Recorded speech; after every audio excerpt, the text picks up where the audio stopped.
We'll keep you guys safe. That was impossible. Bart's team was great, and their presence was why I'd chosen this building, but they could only do so much, and their protection ended at the building's doors. You okay? Meredith asked as the security guard headed for the elevators. Yeah. Frustrated, I ran a hand through my hair. I don't like putting any of you in danger. Meh, she brushed it off. You have to deal with my perverts checking you out from the waiting room, and we both have to suffer through Matthew's mopey clients. You ever chatted one of them up in the elevator? I swear their depression is contagious. Perverts. I flashed back to Luke's dark face. That pervert, he had seethed. Put his... What had Randall done to him? Luke's temper wasn't new behavior.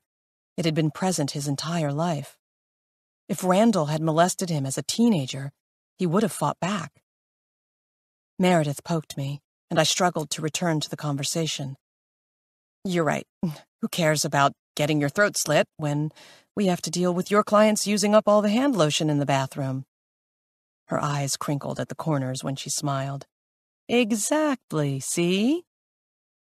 I'm going to see how bad my office is. I gave the group a grateful smile and left Meredith's office, stepping into what I had previously thought of as my sanctuary. It was almost in order, aside from the rose gold and glass lamp that was now shattered beside my desk. Judging from the impact and outward spray of glass shards, it had been dropped straight down, probably heaved over his head and toward the dark wood floors. I had loved that lamp. It had been a gift from my mother when I first moved into the office and would be impossible to replace. I crouched beside the exposed interior and cupped my hand, picking up the pieces and collecting them. Here, Jacob held out the small silver trash can that was normally by my coffee maker. Why don't you let me get that? No. I dumped the handful into the trash can and took it from him. I got it. You've got to get back to the desk. He hesitated, then nodded. I continued the cleanup as best I could, leaving a small amount of glass powder for the maids to catch in their bi-weekly rounds. Rising to my feet, I did a slow 180, seeing the office through Luke's eyes. The wall of details, the photos, the files spread out everywhere, a forgotten coffee cup by the chair I was sitting in. I moved behind my desk, examining the contents with a critical eye. My calendar was closed, computer locked and asleep. There was a legal pad filled with doodles and a few lines of notes that wouldn't mean anything to anyone but me. By the phone, Robert's business card was propped up against my paperweight. I frowned and picked it up. Had Luke seen it? If he had, would it have meant anything to him? Before I could second-guess the decision, I picked up the receiver and dialed Robert's office line. Cluster and Kavin. Mr. Kavin, please. May I ask what it's regarding? It's Dr. Gwen Moore, about Randall Thompson. Please hold. A gentle cadence played, and I pulled my chair up to the desk and sat down. Closing my eyes, I let out a slow breath, reminding myself of the same things I had told Luke. Breathe from my stomach. Relax. He wasn't the first client who had lost his temper with me, and he wouldn't be the last. Hey! Robert's familiar greeting did something foolish in my chest. I'm sorry to bother you. I know you're busy. It's no bother. What's up? This is probably nothing, but I wanted to mention it to you just in case. A client just left my office. His name is Luke Attons. He's a little fixated on the Randall Thompson arrest. He asked me a lot of questions, wanted to know if he was a client of mine. I paused. He's not. He's my client. You're a consultant for me, he responded. I know. I didn't go into that with him. I just denied it. He pressed the issue, didn't believe me, and got a little heated. Is he a violent individual? Robert's tone was calm, his words measured, and almost deadly cool. He has been, in the past. I twisted the coil of the phone cord around my finger. He forced his way into my office and saw my notes and files. Just briefly, but if he suspected Randall of being my client before, I'm sure he's convinced of the fact now. Are you worried he'll come after you again? I had your business card on my desk. I'm worried he saw it and might come to your office next. If you put me in touch with your building security, I can give them a physical description of him. I just pulled him up online. There's a photo. Is this right? He lit his sister on fire? Unfortunately, yes. I cleared my throat. He said Randall was his teacher. This isn't a secure line. He cut me off. Let's continue this conversation tomorrow at our 2 o'clock.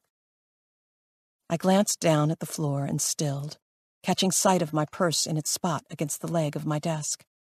The neck of it was open, and I reached down and plucked it off the floor. I'd never been a big purse stuffer. I don't carry Band-Aids and medicines, checkbooks, or phone chargers. My purse mimicked my house, the bare necessities in neat order. Inside the Chanel bag were my lipstick, powder, a travel-size Kleenex pack, a pen, and a small tin of peppermints. My wallet was missing, as were my keys. I didn't have to retrace my steps or figure out if I had forgotten my wallet. I hadn't, and I'd used my keys to unlock my office this morning. If they both weren't in here, they'd been taken. I thought of my driver's license with my home address on it. Gwen, are you there? I have to go, I said faintly. What happened? He took my wallet and keys. I need to go. I'd need to change my locks. Was he headed there now? If so, why? I thought of him shaking out a can of gasoline on his sister, of his obsession with fires. He brought it up frequently. My beautiful house. All the pieces I worked so hard to collect. Clem was inside, the lock on her cat door securely in place. I'll talk to you later. I stood and grabbed my purse, then realized I didn't have my car keys. Where are you going? He demanded.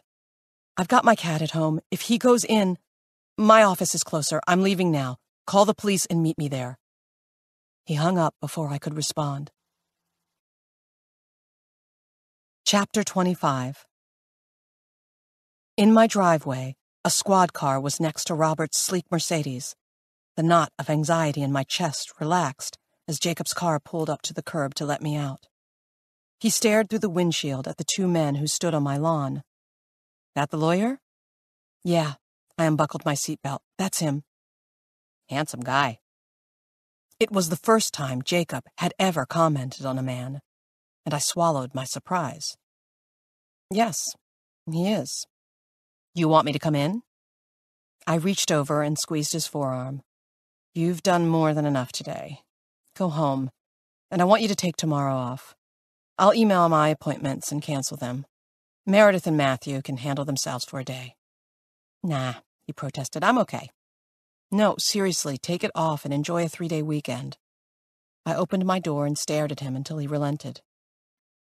Okay, he grinned. Thanks, Doc. Thanks for the ride. I stepped out of the dented Toyota and closed the door. Checking the road for oncoming traffic, I crossed the street and climbed the small incline of my lawn. Hey. I nodded to the cop and Robert. I'm Gwen Moore, the homeowner. Officer Kit. He offered his hand, and I shook it. We did a perimeter sweep, but the doors are locked. No sign of anyone. Thank you. I have a hidden key. If you don't mind, I'd really appreciate it if you came inside with me and checked the house. Of course. The cop nodded, as did Robert. I met his concerned look and gave him a grateful smile, moving past them and up the drive to the side entrance. Robert followed me closely. Are you okay? You're white as a sheet. I'm fine, just a crazy afternoon. I paused by the side door. Turn away. What? I don't want you seeing where I hide my key. Turn away. The corner of his mouth twitched. It's a pretty small porch. I could just figure it out. Under the weight of the stress, there was a crack, one that allowed a brief moment of levity. I'm a master key hider. You would not figure it out. He held up his hands in surrender and turned, waiting as I pulled the key from the top of the porch light and unlocked the door. The cop, who had been on his radio in the carport, stepped forward, his hand resting on the butt of his gun. "Let me check the house first, Miss Moore." "Sure." Clem streaked out the door and into the yard. I relaxed in relief as she skidded to a stop and examined a new tulip bud sprouting in the carport planter. "That's my cat," I said. "There shouldn't be anyone else in the house." The officer nodded and stepped inside. An awkward silence fell, and I leaned against the pillar. "You didn't have to come here. It's my fault he went after you." He threaded the watch's band through its clasp. "I feel responsible."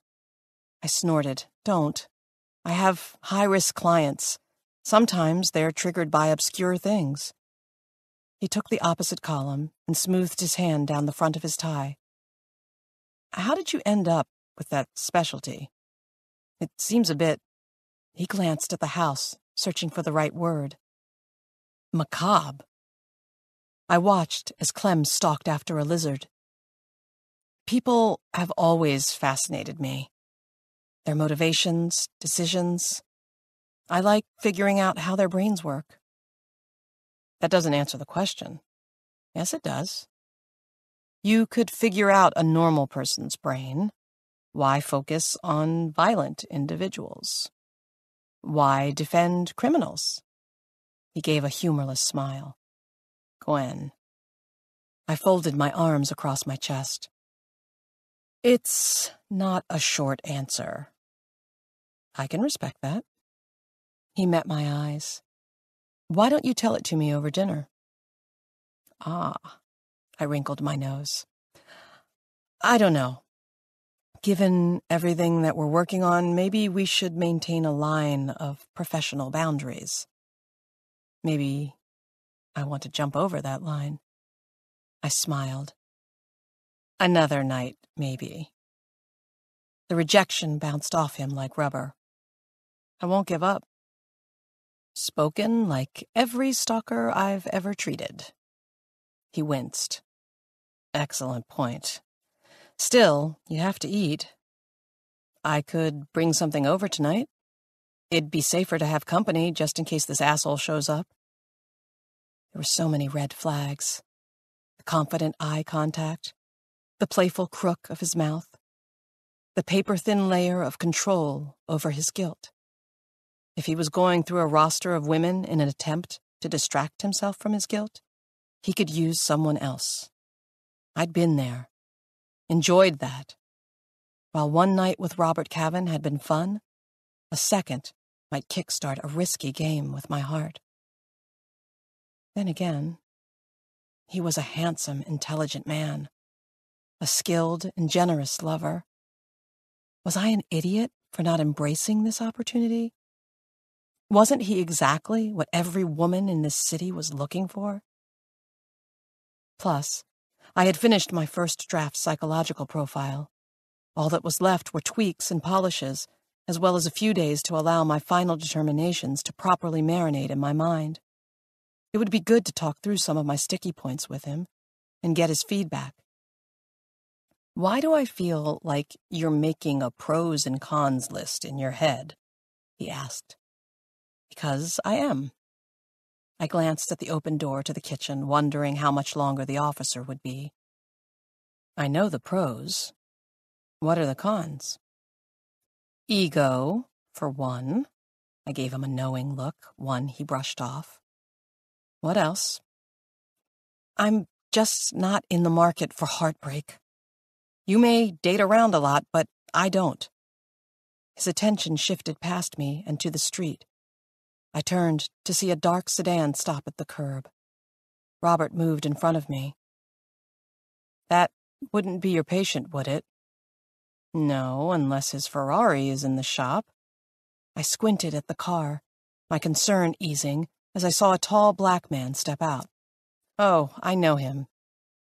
I skirted around Robert and met Detective Sachs halfway down the drive.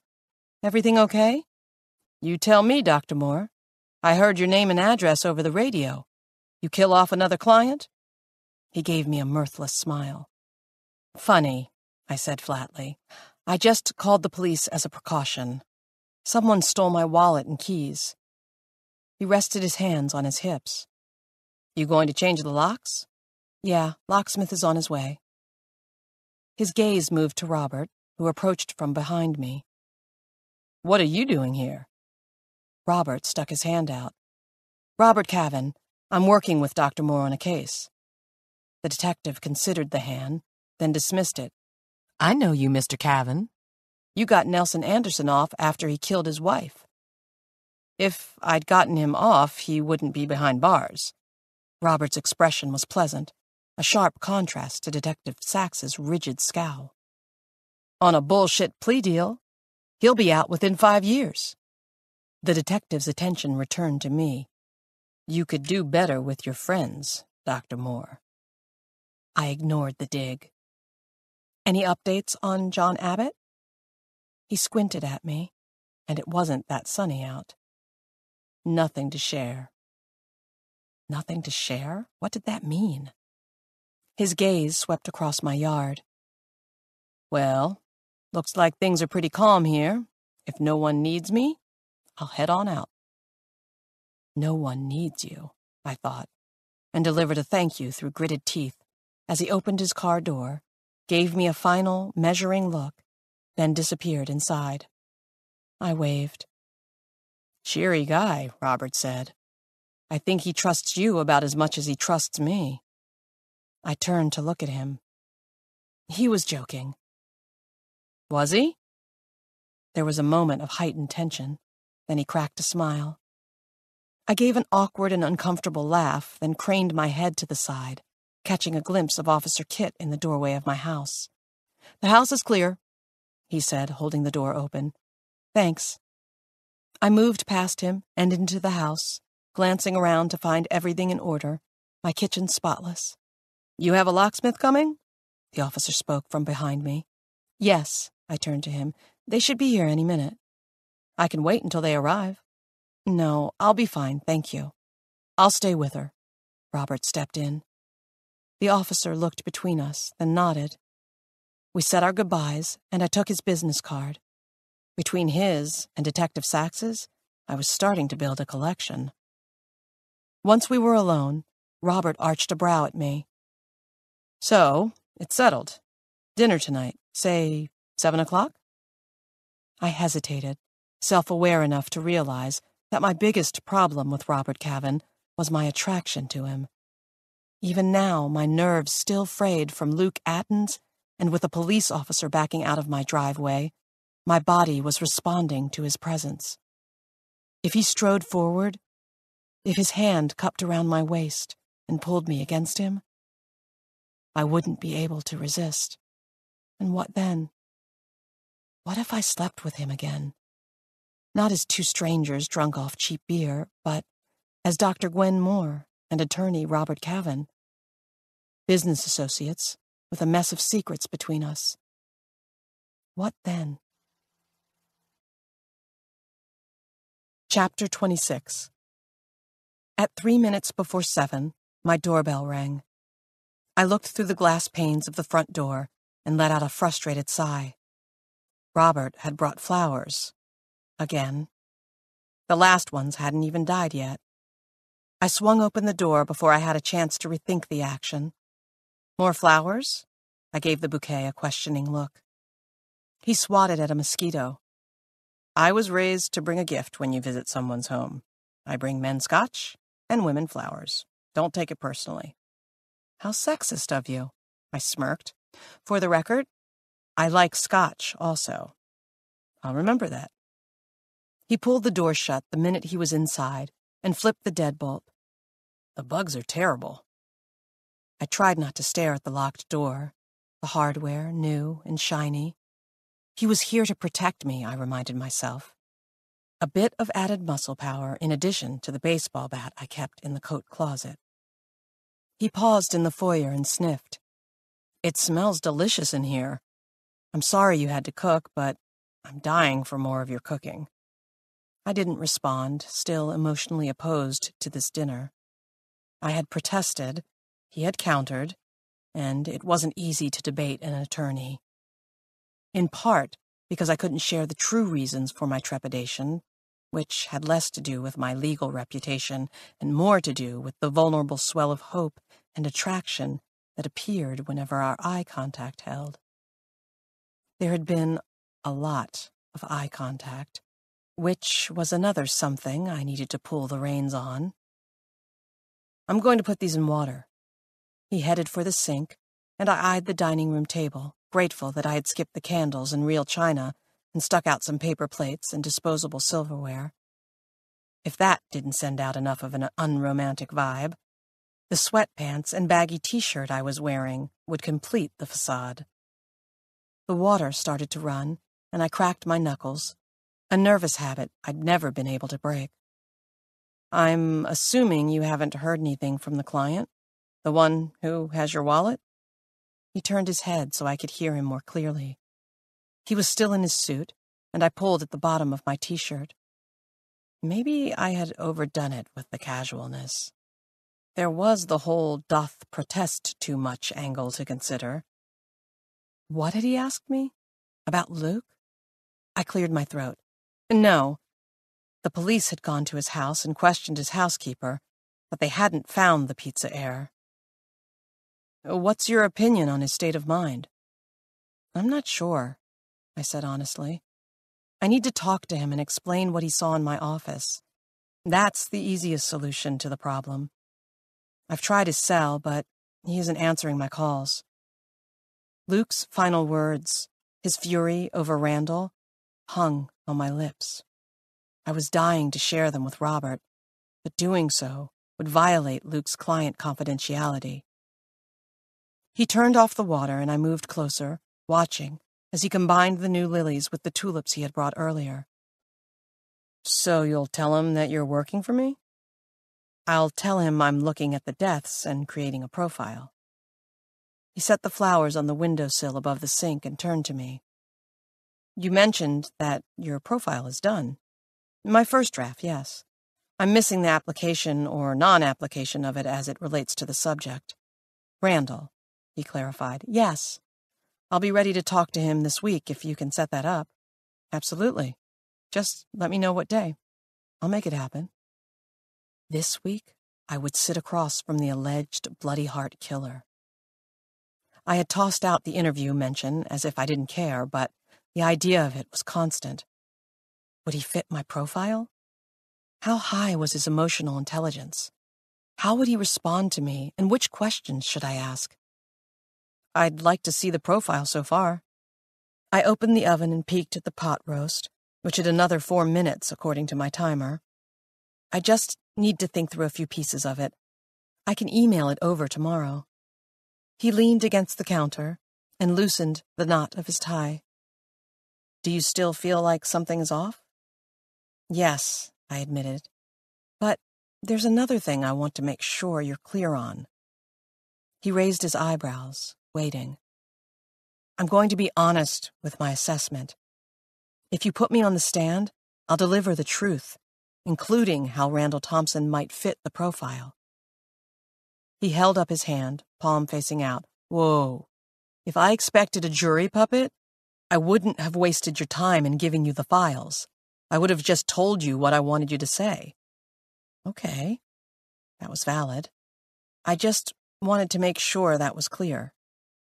He dropped his hand. Why are you certain that Randall fits your profile? Have you been researching him?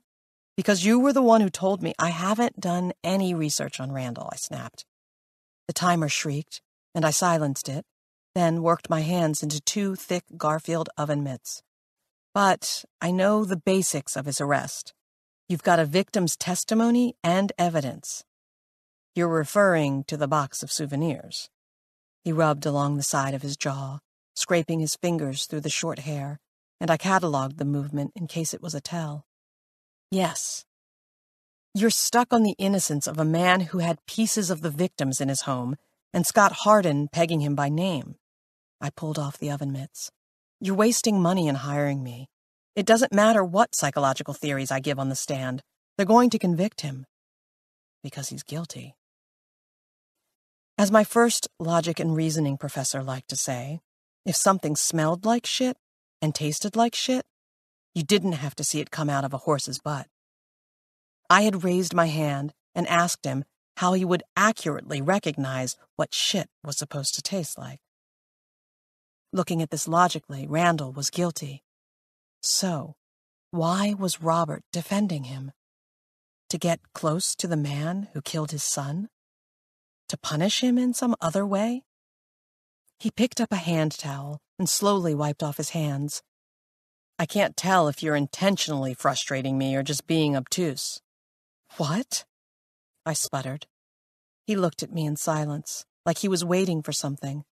Like I had hidden a puzzle piece behind my back, and this time, the eye contact didn't cause my knees to quiver or my heart to race. This time, I felt guilty. And maybe that's why his win record was so impressive. The sheer force of guilt admission via glare. The timer went off again, this time for the rice, and I jabbed at the touchscreen and pulled the pot off the burner. When I turned back to Robert, his expression had darkened into distrust. I had failed a test. But what test? We ate in stony silence, our plastic silverware scraping quietly against the paper plates, and I was reminded why I was single. Men were idiots. Frustrating, unreadable idiots. To think that I was worried about seduction.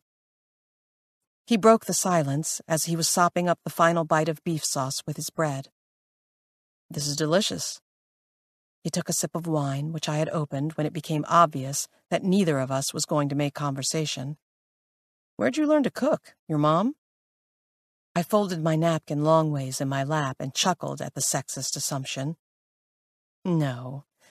Neither of my parents knew how to cook. Every meal, regardless of the day, date, holiday, or occasion, was spent the same way, staring at a crisp menu as the waiter hovered, pen raised in expectation. Private chef or TV dinners? He asked with a cautious smile. I made a face.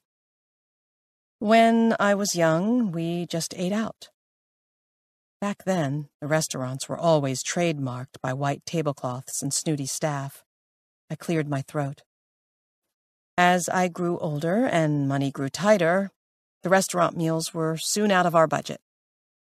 The bone-in fillets and wine flights were slowly replaced with grilled chicken breasts and salads, the downward spiral coming to a dramatic low point when my father announced that we were going to have to start eating at home. It didn't go over well, and was almost immediately followed up by another announcement. My father was going to have to get a job. My mother had flung herself onto the couch, Scarlett O'Hara style, and started to sob. After all, she had married a phone booth king, one with 172 booths in 2 airports, 14 bus stations, 5 malls, and countless gas stations, each earning almost $50 per week. She wasn't prepared for her new reality, one with mounting credit card debt and 172 booths that didn't cover their own real estate rent. Cell phones were the death of our livelihood, and eventually their marriage. Our transition to at-home meals was painful. Mom seemed to be punishing him with every meal. Everything was too bland, too spicy, too raw, or burned. I couldn't tell if it was intentional or she was just that horrifically bad of a cook. After a few weeks, I took over the kitchen and learned as I went. To my surprise and the enormous gratitude of my father, I was a natural and was soon fixing us stuffed peppers with melted cheese, seafood fettuccine, and his personal favorite, fried pork chops. Thank goodness I enjoyed it.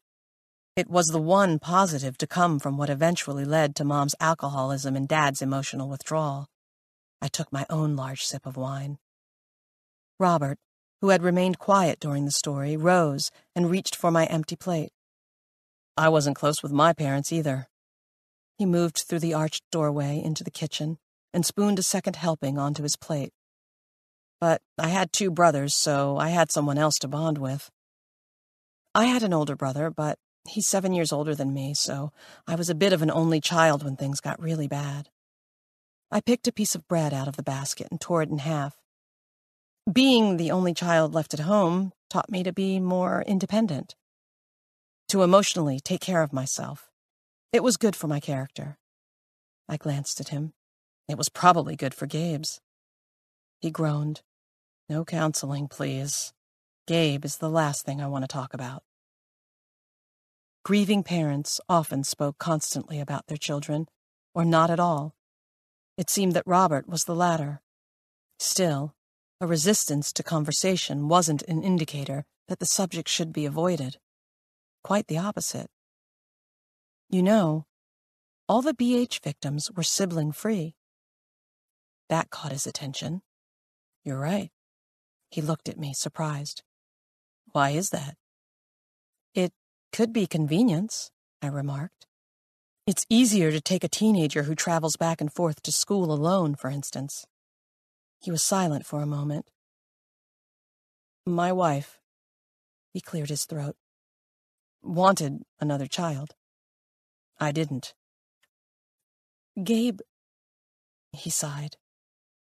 "Gabe was a handful. He'd have temper tantrums over anything.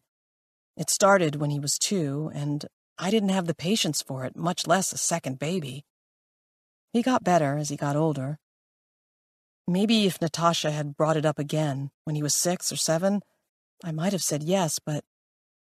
He broke off. She didn't. And then it was too late. I tucked my foot under my thigh. "Gabe was 10 when she died?" "Yes." "Did he push you away or cling closer to you?" He sectioned off a piece of meat with the edge of his fork. "Both. Each day was different. Initially, there was more pushing, then more clinging. I took a year off work, and that was the most he'd ever seen of me. We grew a lot closer during that year." He smoothed down the back of his hair. "Now I wish I'd never gone back to work." I pulled my wine glass closer to me. There are very few parents who could have taken a year off to spend time with him, or who would have. Focus on the positives of that. And as far as taking off another 6 years to spend with him, I shook my head. You both needed a return to normalcy. If I had been your doctor, I would have strongly recommended a return to work for both of your sakes. He finished chewing and swallowed, taking a sip of wine before he spoke. "What does it say that I took a year off when she died, but kept working when he did?" "It says that you haven't given yourself permission to mourn, and that year off was focused on his healing and not your own." You know, I don't need a shrink, Gwen. All the questions, the prodding, the exploration of feelings, I've done all that before. I hired the best doctors in the country to help Gabe, and I was right there beside him as they made everything better. The reaction rolled off me. I was used to anger and resentment from clients. My first 4 years in the business had been dominated by court-ordered sessions with disgruntled rage machines who didn't want any help.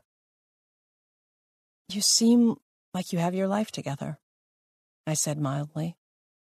"But keep in mind that any grief techniques you learned with Natasha's death were designed for a spouse or a son. With Gabe, your grief is that of a father. It's a different scenario and carries its own and unique mountain of pain." "One I'm handling," he said, his voice rasping. "Well, you're defending his alleged murderer," I pointed out.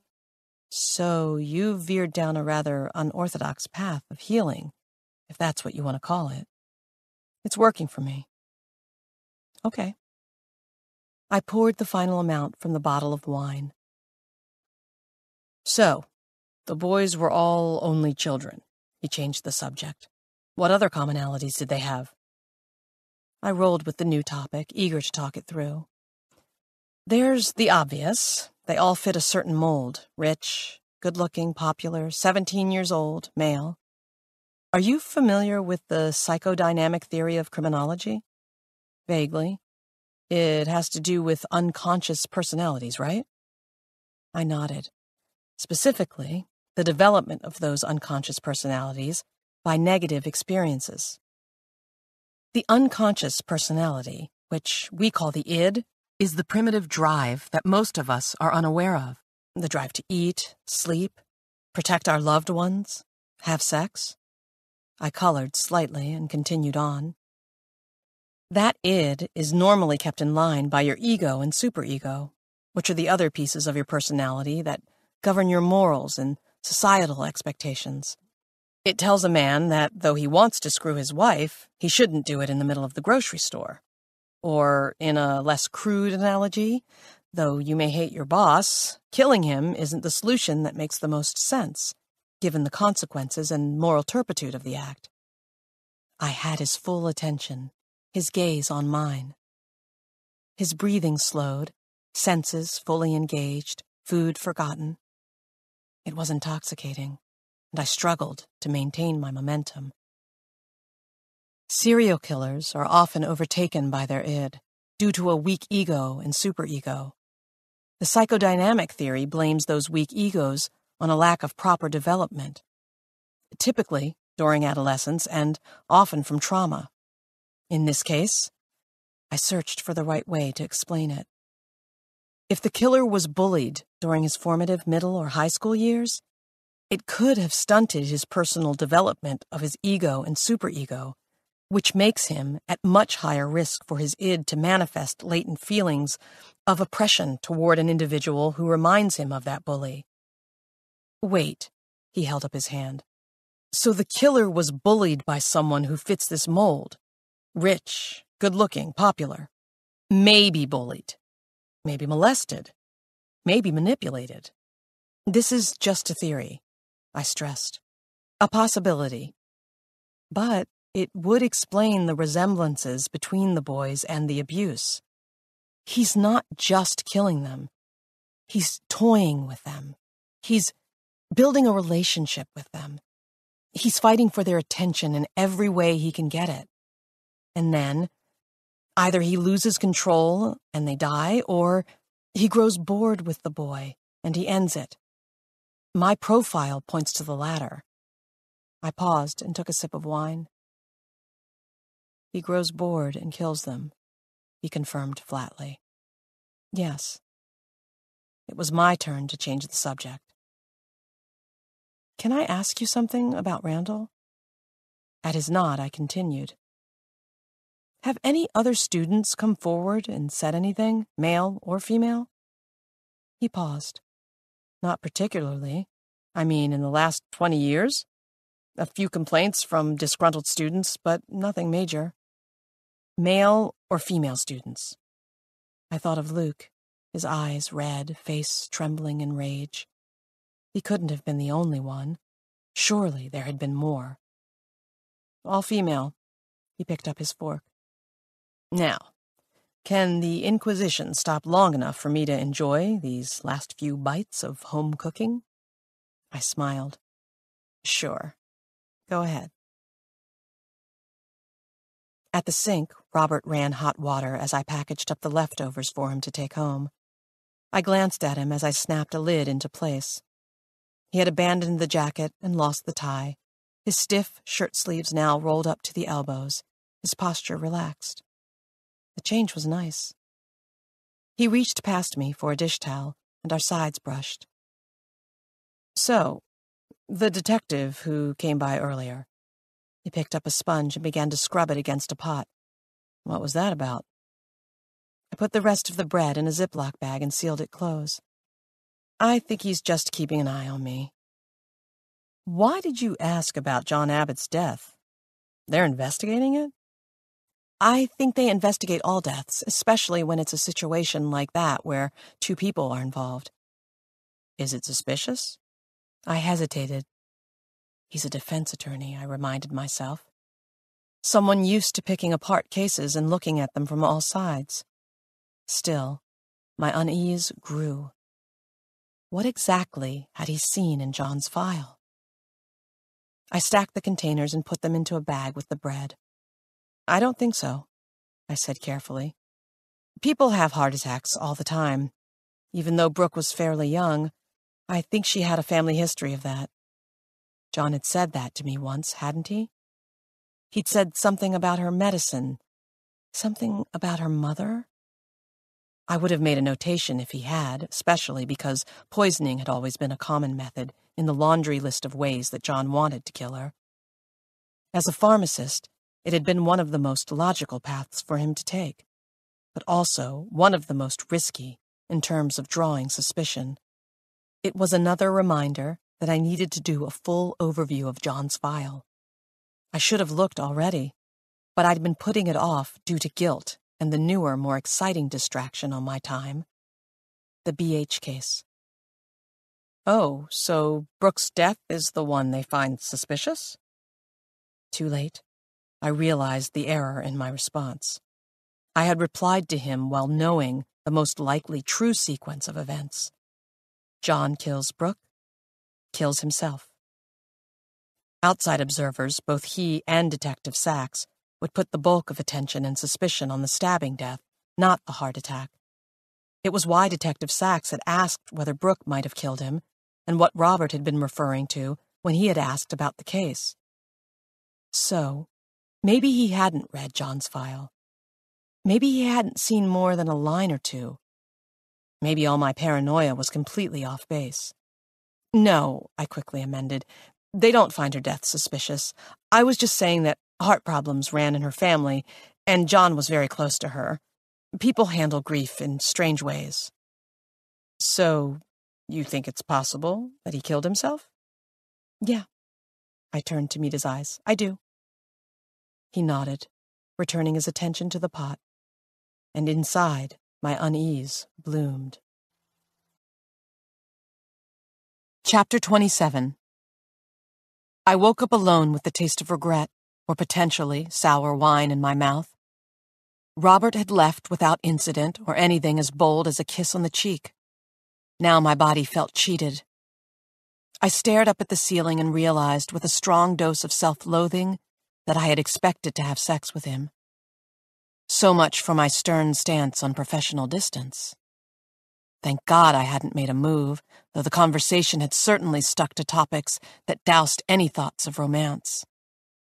My unresolved libido aside, it had been a productive meal. We had journeyed into a few light conversations about Gabe, but not enough to appease my concerns about his grief management. Instead of focusing on healing, Robert was picking up loose women after funerals and constructing what, from all outward appearances, seemed to be a very strong defense for his son's killer. And that was the other thing keeping me up at night. The victims.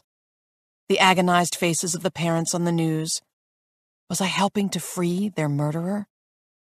I wouldn't do that. I had told Robert that I would speak the truth, and he seemed to accept it, but with this sly, half-amused expression that indicated he knew my game. I wished I felt so confident. I was lost, in the middle of the board, with no idea if I was ahead in the score or behind. Probably behind. Most likely, I'd fallen off the board entirely. Clem was on my bedside table, lying on top of my cell, and I eased my hand under her belly and slid it out, prompting a hiss. Ignoring her, I unlocked my phone and checked the security alerts. No unauthorized entry. No security cam motion alerts. A quiet night. I let out a sigh of relief and then, before I forgot, rearmed it. Normally, I left the system off for the day, often keeping the doors open for a breeze, but until I spoke to Luke, or until the police did, I needed to be smart. Rolling out of bed, I took a hot shower, then dressed in cream khaki pants and a ribbed red tank top. Pulling out a new gray hair that had sprung onto the scene, I plaited my wet hair into a braid, then picked up Clem and headed downstairs, inhaling the smell of her. She spent most of her days in my laundry basket, and she smelled like the linen-scented dryer sheets. On his way to the door, Robert had pressed again to see the profile. I needed to send it to him by early afternoon if I was going to stick to my timeline. There was no point in sitting on it any longer.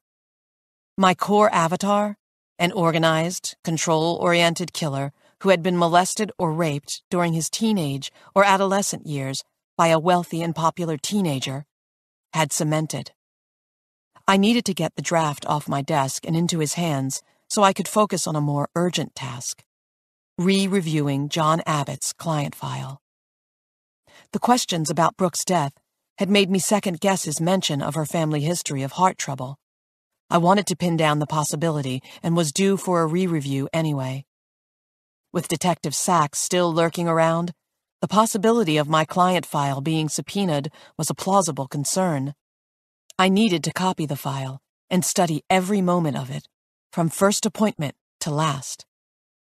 Before diving in, I poured a bowl of cereal and watched a reality show on matchmaking. On the screen, a big-breasted blonde giggled at the male contestant. My mom loved this dumb show. On our last call, she'd spent 10 minutes in a full recap of the most recent episode. That had been painful enough, but then it had segued into a critical dissection of my life.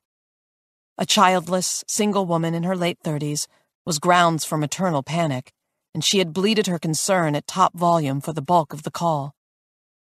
My job, in her opinion, was my biggest barrier to love. After all, where was I going to meet a man? The morgue? Life would be easier without my brother, whose wife was popping out kids like a toaster on Sunday morning. You'd think all those babies would keep my mother happy, but somehow it just increased the expectation that I perform. I ate a spoonful of cinnamon-flavored cereal. Maybe my love prospects were hampered by my job. While Robert's eyes had lit up in the bar when I'd mentioned my occupation, the typical response was more of a wary shudder. A very nice-looking man at a speed dating event had once asked if I'd ever killed anyone. Another had asked if I planned to do the counselor thing forever. Maybe I should start going back to church. According to my sister-in-law, that was a hotbed of eligible men. And I needed an eligible man, or a fresh batch of batteries, something to take my mind off the one bachelor I should be staying far, far away from. Robert Kavin was hiding something. I'd felt a few seeds of suspicion early on and was growing more convinced of the possibility as time progressed. And the weird thing was, the more certain I grew that he was hiding something from me, the more certain I grew that he suspected me of something. Initially, I thought his suspicion was around Brooke's death, given that he'd seen at least part of John Abbott's file. But which part? That was the big question. My second question was how well Robert had known John. He'd attended his funeral, so there had to have been at least an acquaintance relationship. I couldn't tell you my pharmacist's first name, let alone attend their funeral, but I also didn't have a diabetic son. Had he and John grown close enough that he'd protect the dead man's reputation and not come forward with suspicions about Brooke's death? It was possible, maybe even probable, given that I should be under investigation by the Code of Ethics Board right now. And I couldn't ignore the possibility that Robert hadn't seen anything at all. Maybe I had left open the file in an innocent place that hadn't meant anything to him, and my fears were bred from paranoia and absolutely nothing else. I rinsed my cereal bowl under hot water and placed it in the dishwasher. Before I worked myself even further into knots, I needed to look at where I'd left John's file open on my desk. I wouldn't be able to remember the exact spot, but I had a general sense of where my review had ended and when the wine and sleepiness had won over. I dried my hands and moved to the study, pulling on the lamp's stiff chain and illuminating the wide surface. It was clear of files, my lesson learned, my confidential documents now locked in one of the 2 sliding drawers of my desk. I moved the gold elephant beside the lamp to one side, revealing the small key. My security still had room for improvement. Settling into my chair, I opened up John Abbott's thick file and flipped through the session notes until I found the area where I had last stopped. Pulling my chair tighter to the desk, I began to read. J.A. is testy and irritable, suffering from VT about wife, worse with temper. Incident with guest, air conditioning. I remembered this. They'd had a guest staying with them, and the air conditioning had gone out. John had tried to fix it himself and couldn't. I have a Mensa-level IQ. He'd pinned me with a look that dared argument. I'm better educated than 99% of people in this city. I can kill or save someone with the knowledge right here. He tapped his temple. And she wants to call someone to fix it? Doesn't think I'm smart enough? And so what if the air is out? It's not like he's paying us to stay there. Let him sweat. I hadn't been able to figure out if his solution was to let the poor guest sweat, or if he had plans to try again with the repair. I nudged the conversation back to Brooke. At what point did you feel like you were losing control? She just wouldn't stop. Pecking at me, that's what she was doing. Continually wiping her brow so I would understand she was sweating, asking when I was going to go outside and take a look at it, bringing up articles on her phone and making helpful suggestions. He put air quotes around the words. I just looked at her, sitting there on the couch, and I pictured her stomach cut open. His words had drilled into me, as if it had been my own stomach at risk. So calm, so matter-of-fact, as if he cut into flesh on an everyday basis. She's getting fat, he'd added. It bounces when she moves. I thought about that. Wondered if it'd make it harder to cut or easier. He had looked at me. What do you think? I'd met his gaze without flinching, because most of my clients wanted a reaction.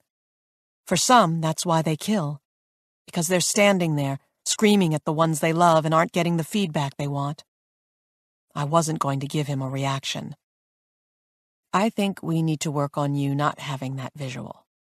Now, I ran my finger down to the next handwritten line of the notes, and my heart sank at what it said. Not just looking for attention from me. He is a serious threat to her. High risk. Chapter 28.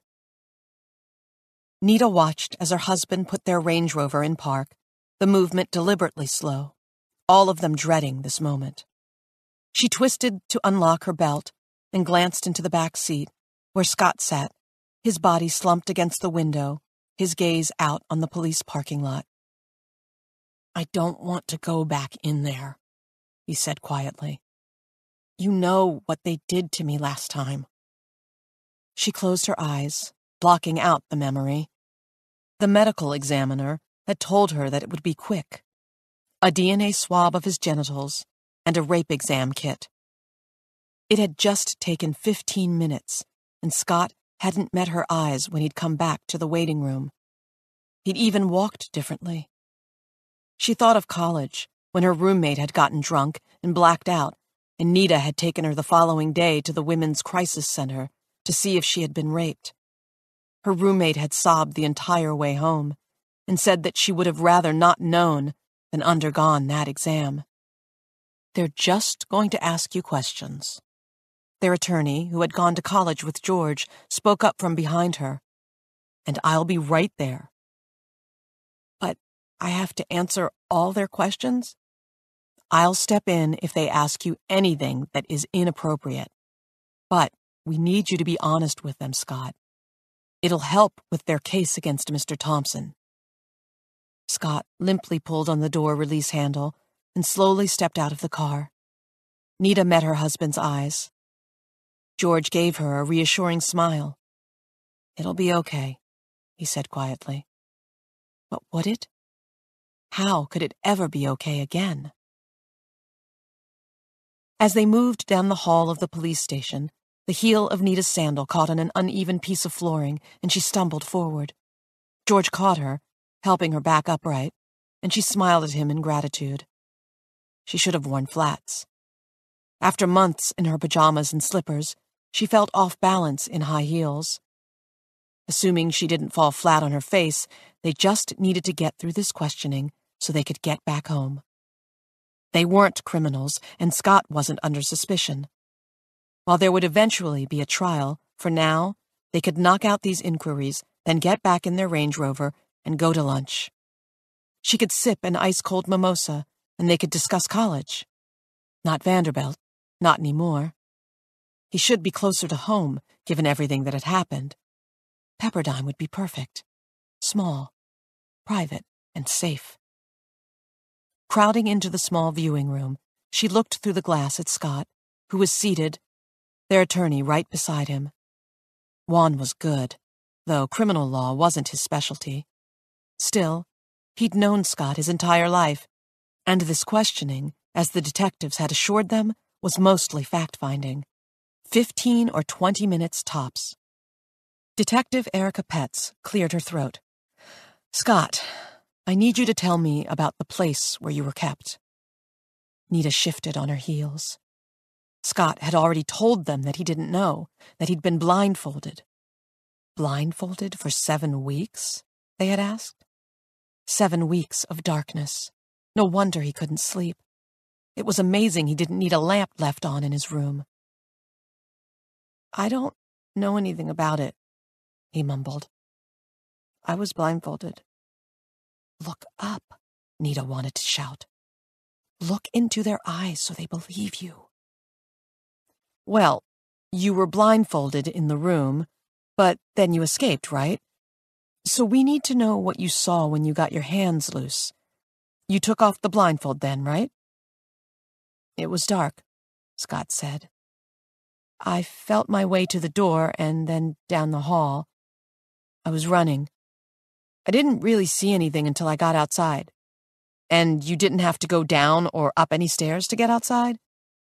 He hesitated. "No." "Was he in the house? Did he live there?" I don't know." But they did know, didn't they? The police had searched Randall Thompson's house top to bottom and decided he hadn't kept Scott there, but at some other location. And the morning that Scott had escaped, he'd been at school teaching. Nita had learned that not from the detectives, but from the news. The detectives had kept them in the dark on everything. The pair grilled him on the neighborhood he'd run through on his way out. What he described, quiet streets with rundown homes, could have matched 100 Los Angeles neighborhoods. What she hadn't understood, what she still didn't understand, was why he hadn't stopped at one of those houses for help.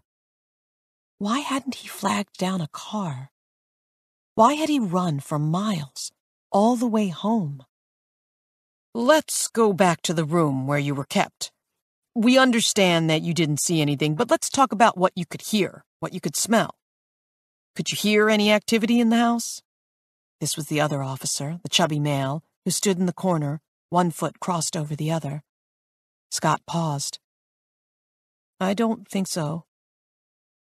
"When he came into the room, would he open a door? Did you hear him coming down the hall? Think about how you knew he was there." Scott rubbed at his forehead. "I don't know. I guess I heard a door open. I don't remember any stairs." "Take your time," Detective Harvey urged. "In the room, was it carpet or solid floor? Could you hear his footsteps?" "Solid floor," he swallowed. This was ridiculous. They knew who the killer was. Why did these details matter? It wasn't fair to make Scott relive all this. "Okay, so you couldn't hear any noise from other rooms? What about a TV, maybe playing nearby?" I don't think so." "Road noise? Trucks? Horns?" "No." "What about the temperature in the room?" The male detective crossed in front of the glass. "Was it hot?" "Sometimes." "Was the space air-conditioned? Did you hear the air conditioning coming on and off?" "I don't know." Nita could sense their frustration, could hear it in the way their questions were beginning to clip at the ends. maybe they'd stop, throw up their hands, and let Scott leave. Okay, so no sound. What about smell? Detective Petz leaned back in her chair. Maybe must or mildew? Scott inhaled, like he was smelling it all over again. Maybe a little like mothballs? So you picked the lock open on your handcuffs, is that right? The abrupt shift in questioning caught her son off guard. His gaze darted to their attorney, then he nodded. Yeah. Not an easy thing to do with a fork. Detective Petz looked at Harvey, who nodded in agreement. Nita straightened, her hackles rising at the woman's tone. Well, I didn't really pick it, Scott hedged. It wasn't locked in place right. Normally it was tight, but this time it wasn't, so I could pull my hand out. This was new. Nita frowned, her gaze catching with her husband's. They'd both heard the story a dozen times. Scott loved to talk about how he had popped open the cuffs. Ah, now, see, that makes more sense, because we were beginning to wonder, Harvey said. There was that tone again, like they were playing with him. You said you were blindfolded in the room, and you don't know how you got in the room, right? Yeah. Scott looked miserable, and she needed to get him out of here. So, how do you know it was Mr. Thompson? If you couldn't see, it could have been anyone. I saw him when I was taken. He was next to my truck. He was the one who stabbed me with something. A sedative of some sort. That's what they'd said. The police had long suspected the BH killer had drugged the boys with something, but Scott had given them the confirmation. It had been a shot, not anything put in his food or drink.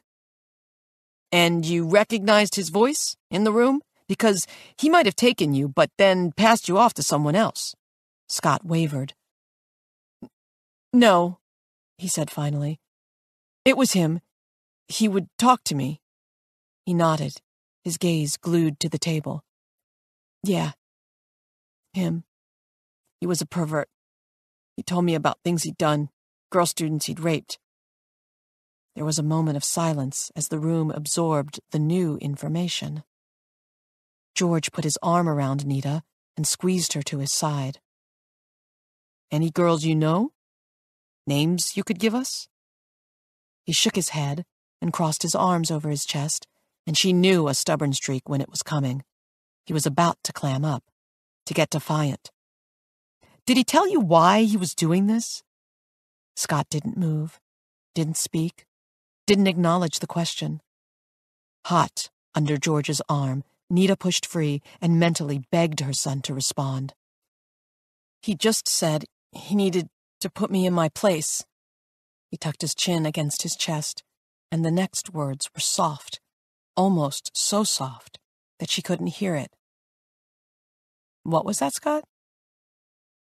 He said it was fun, that he liked to hurt me, and he liked to watch. Watch what? She held her breath, almost afraid to hear the answer. Her son shrugged. All of it.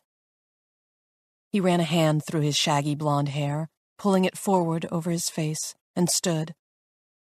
I need a break. He looked at his attorney. Can I take a break? Sure, Detective Harvey said. Take your time. Nita thought he'd come to her, but he didn't. He walked out of the police station into their SUV, where he sat for almost 20 minutes, just staring out the windshield. Motionless. Still. The boy who couldn't go a few minutes without looking at his phone sat there, like a zombie, before finally opening the vehicle door and stepping out, his gait slow and laborious as he walked back to her and George and Juan. When he sat back down with the detectives, it was a different version of her son. One with a straighter back and a slower, more confident voice. And this time, he told a new story. Chapter 29. I couldn't get the dead boys out of my mind. Pushing the grocery cart, I moved past a display of strawberries and tried not to compare the bright red hue of the fruit with the crime scene photos of the bloodied flesh. I had seen plenty of evil in my life, had studied countless individuals who killed without reason or intent, but these deaths were sticking to me with a claw-like intensity. These deaths weren't random.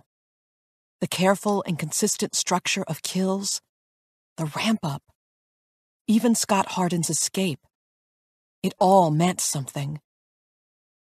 I paused at the meat counter and picked up a package of chicken thighs and a rack of lamb. Pushing forward, I almost bumped my cart into the woman in front of me. She turned, and I gave an apologetic smile, then started in recognition. "Layla, hello." Her eyes lit up. "Dr. Moore," she purred. "How are you?" "I'm good." I pushed my cart out of the main aisle. "I'm sorry about rescheduling our appointment next week. I've got a court case I have to prep for." She waved off the apology. "Does it have anything to do with the BH killer? I saw that handsome attorney at your office last week. The one on the news, whose son died?" "No, it's about something unrelated." Just what I needed. Layla Grant blabbing all over town about Robert. "You know, my daughter is at Beverly High. She knows Scott Hardin, almost went on a date with him once." She beamed, like it would be wonderful if her daughter could have been connected with a boy who was kidnapped, tortured, and almost died. I picked up a glass bottle of almonds that I didn't need and looked for a way to exit the conversation. "How are things at home?" "Oh, they're okay." A younger version of her came around the corner and tossed a family-sized box of marshmallow cereal in the end of her cart. "Maggie, can you say hi to Dr. Moore?"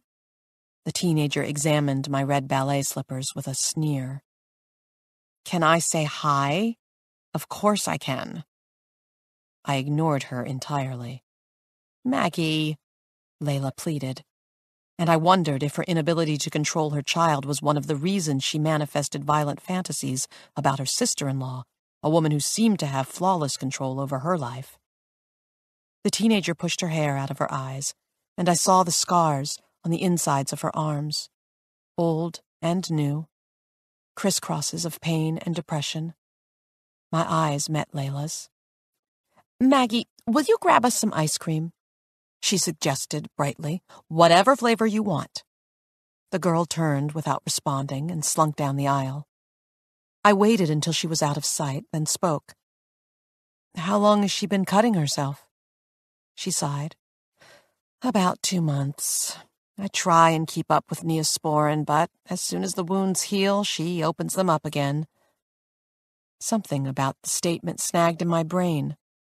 What was it? I nodded politely as I tried to chase it down. "Have you taken her to see anyone?" "It's just teenage heartbreak. You know, boys." She dismissed the cuttings with a shrug. "But, yeah, we're taking her to Dr. Fieber at the Banyan Clinic. They specialize in teenagers. In fact, you'll never guess who we once saw there." She leaned in closer, and her wheels squeaked. "Please don't tell me." I forced a polite smile. "Patient confidentiality is one of our pet peeves as doctors, especially in mental health areas." Her face fell in disappointment. "Oh, yeah, sure. Anyway, I'll see you week after next. Back on our normal schedule?" "Uh-huh," she said listlessly. "Sure." Layla turned her cart around and lifted her hand in parting. I echoed the action. Poor Maggie. I'd had 6 sessions with Layla, and she'd never mentioned her daughter's struggles. I turned down the dairy aisle and picked up a gallon of milk and a box of salted butter. What was it about our conversation that had jabbed at me? I moved back through it in my head. Her daughter, Beverly High, Scott. I stopped at the chilled wines and picked up a bottle of Sauvignon Blanc. I wedged it into an open space beside the milk and pushed the cart forward. Ahead of me, the line at the pharmacy thinned, and I quickened my pace, hoping to get in while there wasn't a wait. I was coming down with something and needed to get a nasal spray before it got too bad. I parked my cart, grabbed my purse, and stood in line. Maybe I shouldn't have rushed the conversation with Layla, especially since I wasn't meeting with her this week. The line inched up, and I made a mental note to continue our conversation about her daughter in future sessions. Bored, I studied an end display of bandages, antibiotic creams, and other first aid supplies. I try and keep up with Neosporin, but as soon as the wounds heal, she opens them up again. Was that what had stuck in my mind? If so, why? I closed my eyes, focusing on the image of Layla putting Neosporin on Maggie's cuts. While it was an interesting visual, my mind stubbornly refused to cooperate. Behind me, someone cleared their throat. I opened my eyes and stepped forward. Neosporin. Neosporin. Wounds heal. The images from the BH file snapped into view. Close-ups of wounds, cigarette burns, cuts. Some healed, others fresh. I undid the top clasp of my purse and pulled out my phone. Checking the time on it, I called the office and hoped Jacob was still there. His calm greeting brought a smile to my face. "Jacob, it's Gwen. Can you go in my office? I need you to take a picture of something." I waited as he found his keys and unlocked my office. Giving him directions, I led him to the area of the wall where I had pinned photos of all the wounds. He made a noise of discomfort. "I know, they're gory. Can you take pictures of the entire section? Close enough so I can zoom in on the photos, please." "All of them?" "Yes. You can get 3 or 4 in each photo." "Okay. I'll text them to you." "Thank you. Please be sure to lock the door when you're done." I ended the call and moved up, now only second in line. I was swiping my credit card and accepting the nasal spray when my phone began to buzz with incoming texts. Returning to my cart, I opened the group of images and began to scroll through them. It was a good thing I hadn't eaten. The photos were a horror show of pain, the worst being the penectomy close-ups. I swiped quickly through those and zoomed in when I found the image that had jogged my memory. It was a neat line of cigarette burns down the center of a back. Unremarkable, except for the sheen that covered them. Almost like a snail had traveled across the wounds. It was ointment, or aloe vera, and applied on an area that the victim could never have reached himself. The BH killer was doctoring them. Hurting them, then patching them back up. Why? Remorse? Guilt? Or was it something else? Something deeper? I looked up from my phone and thought through the implications of this. This was wrong, in complete conflict with the psychological profile I had created. An organized, control-oriented killer didn't provide first aid, not unless it was to keep his victim alive for a specific purpose. These wounds weren't life-threatening, so they didn't require first aid. This was almost... I thought of Meredith, her question of aftercare. Yes. This was potentially aftercare, which, again, didn't match my profile. While there were no absolutes in human psychology, there were patterns, and this would be breaking every pattern of human behavior. I stuffed my phone in my bag and gripped the handles of the cart, spinning it to the left and heading toward the checkout, skipping the rest of my shopping list as I beelined for the shortest queue. I had known that something was off. Maybe this was the key to figuring out what that was. Chapter 30. I dropped the groceries off at the house and drove to the office. It was dark, Jacob's computer powered off, the only illumination coming from an emergency exit sign above the stairwell. I flipped on the lights in my office and powered up my iMac. As it hummed to life, I cleared off my desk and withdrew the stack of case files. I undid the thick rubber bands around each file and spaced them out around the large surface of my desk, putting Gabe Kavin's in the middle. My computer chimed and I logged in, then pulled up the 22-page psychological profile I had sent to Robert.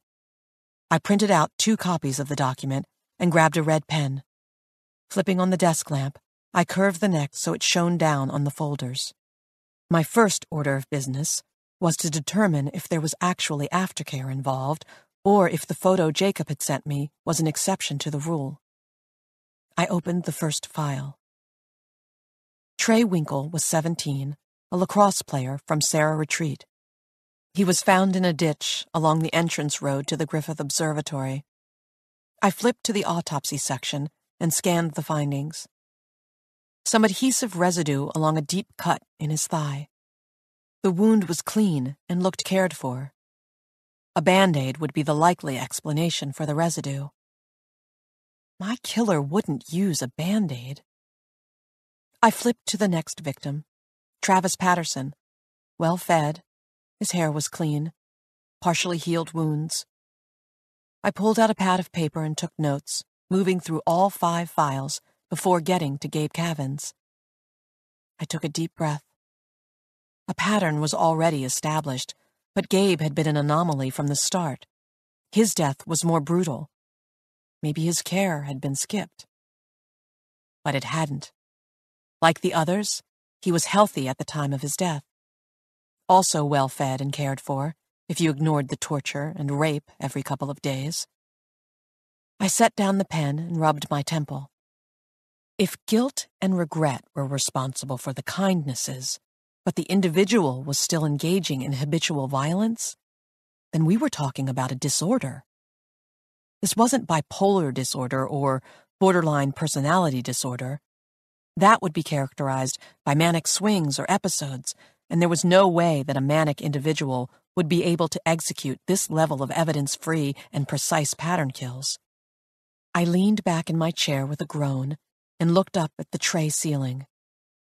If the aftercare was an established pattern, which it was, if the abductions, captivity, and kills had been well planned and executed with careful timing, which they were, if signs pointed to a killer's history of personal trauma, which they did, paranoid schizophrenia, PS, or dissociative identity disorder, DID, were the most likely culprits.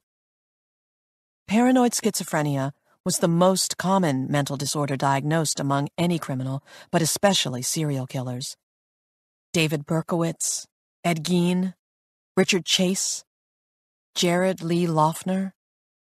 Randall Thompson could easily be joining their ranks. The disorder was characterized by delusions and, typically in a case like this, voices or visions that dictated a person's actions. An imaginary individual might be orchestrating and ordering the violent actions, and the killer's true personality is the one caring for and comforting the patient in the aftermath. Or, and more likely, vice versa. Dissociative identity disorder was commonly known as multiple personality disorder. If accurate, it would mean that the BH killer was acting in separate personas. Maybe 2, maybe more. I'd had a client with DID before. It was one of psychology's more complicated diagnoses, and every case was different. Often it was triggered by a severe emotional or physical trauma. Sometimes it could be cured by therapy. Often it could not. In the more publicized cases, the secondary personalities could be quite violent. As impossible as it probably was, I needed to talk to Scott Hardin. His interactions with the killer would help me understand if it was a clear switch from one personality to another or a mental communication with a delusion. There was a big difference, one that he should have been able to distinguish, especially after 7 weeks as a prisoner. While PS was practically a given, DID was a big criminological jump to take. If I was wrong, it'd be a huge blow to my credibility and reputation. And once the press caught word of it, the media coverage would flare like a California brush fire in September. I tapped the pen against the page. Simply put, I didn't have enough to go on and should keep all this to myself until I knew more. My interview with Randall was set for Wednesday. In that first impression, I should get at least a general sense of the sort of individual I was dealing with.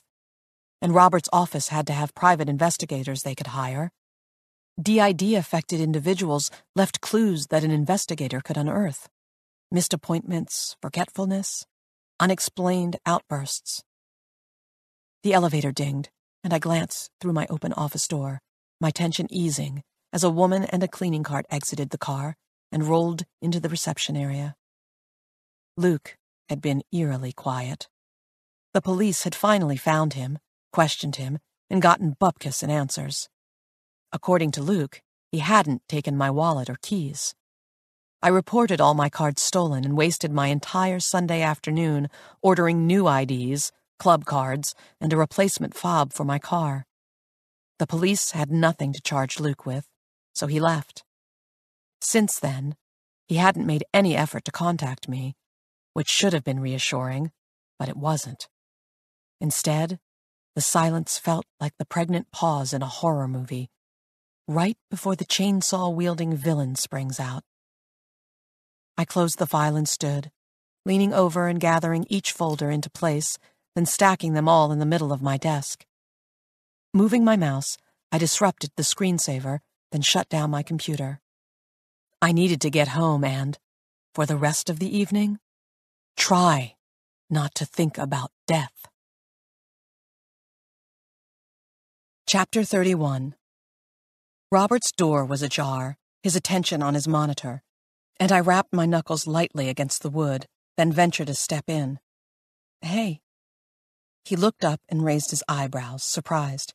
"Hey, come on in. You could have just called me back." "I was in the area. My tailor is 3 blocks down." "Frank and Pat?" I smiled. "Yeah, best needles in Los Angeles." He gestured to the chairs before his desk. "Please, sit. I just wanted to talk about your profile." I took the left seat and glanced over at the goldfish. "Still alive?" "Sure. It's great work. Good stuff." I sighed. "But?" He tented his hands before his face and studied me. "It feels like you're holding something back. What is it?" Damn attorneys. The good ones were way too good at reading between the lines and finding holes. I had barely had the chance for my new theories to solidify in my mind and wasn't ready to present or defend them. Not yet, and not before talking to Randall Thompson. I cleared my throat and evaded the question. "I'm holding something back?" I countered. "What are you holding back?" He ignored the response. "Tell me who this psychological profile fits." "I don't know," I said, exasperatedly. "I haven't interviewed Randall yet." "Fuck Randall." The harsh verb caused me to flinch. "Who else?" He stared me down as if I were the one on the stand. "Does it fit any of your clients?" "Is that why you hired me? For access to my clients? Answer the question, Gwen." "No," I sputtered. "This profile isn't like any of my clients." I said it without going through my roster, because screw him. It wouldn't matter if one of my clients was an identical match to this profile. I paused. I couldn't say in good faith that I wouldn't tell someone, because I would. But I'd go to the police. I'd tell Detective Sachs, not this prick. "You know what?" I rose from my seat and snatched my purse off the floor. "I'm done here. I don't have time to play games. He killed my son." And just like that, with those 4 cracked words, my anger deflated. He was allowed to play games. He was allowed to get dirty. Someone had stolen his son, raped him of his innocence, dry drowned him, then dropped his body in a drainage ditch behind a recycling plant. Who was I to be mad at him for something, anything, that he did in an attempt to catch his son's killer? "What aren't you telling me?" he asked tightly. I turned back to face him. "It's just a theory," I managed.